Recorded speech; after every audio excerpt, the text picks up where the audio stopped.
Punjab emergency service को खुद मुख्तार अदारा बना दिया गया। District emergency officer Chakwal doctor Atiq Ahmed Khan ने रेस्क्यू 1122 स्टेशन चकवाल पर मुनक़िदा तकरीब के दौरान रेस्क्यू से खिताब करते हुए कहा कि चंद रोज़ कबल बानी director general doctor Rizwan Naseer को रेगुलाइज्ड कर दिया गया, जिसके लिए मैं रेस्क्यूज़ को मुबारकबाद पेश करता हूँ। उन्होंने बताया कि बानी डायरेक्टर जनरल को एडमिनिस्ट्रेटिव सेक्रेटरी के इख्तियारात भी हासिल होंगे।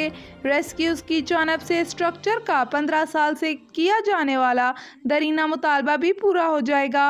इस सिलसिले में रेस्क्यूज़ की जानब से डायरेक्टर जनरल के रेगुलाइज्ड होने और महकमे को खुद मुख्तार होने पर रेस्क्यू स्टेशन पर केक भी काटा गया।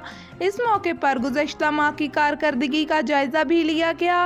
Rescue and safety officer Mumtaz Awan, senior accountant Malik Waqar, transport maintenance inspector Faisal Mahmood, station coordinator Arsalan Idrees, shift in charge Ashiq Hussain, Musaddiq Habib, Asif Imran, Noman Akhtar और मीडिया कोऑर्डिनेटर खुरम मंजूर के अलावा दीगर रेस्क्यू एहलकार भी मौजूद थे। Advocate district bar Dunyapur Malik Suhail Iqbal, senior सहाफ़ी चौधरी आहद जावेद और निजी टीवी के एडिटर फैज़ खान बलोच की समाजी कारकुन मलक हफीज़ धरुकना की रिहाइश का मौजूद धरुकना में आमद। उन्होंने मलक जुनेद हफीज़ को उनकी शादी पर मुबारकबाद पेश की। आपको अपडेट कर रहे हैं advocate district bar Dunyapur Malik Suhail Iqbal, senior सहाफ़ी चौधरी आहद जावेद और निजी टीवी के एडिटर फैज़ खान बलोच की समाजी कारकुन मलक हफीज़ धरुकना की रिहाइश का पर आमद।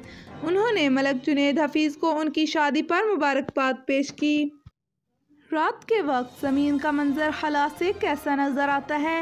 रात के वक्त बल्ब इतनी ज़्यादा तादाद में रोशन होते हैं कि खला से ज़मीन रोशन नज़र आती है।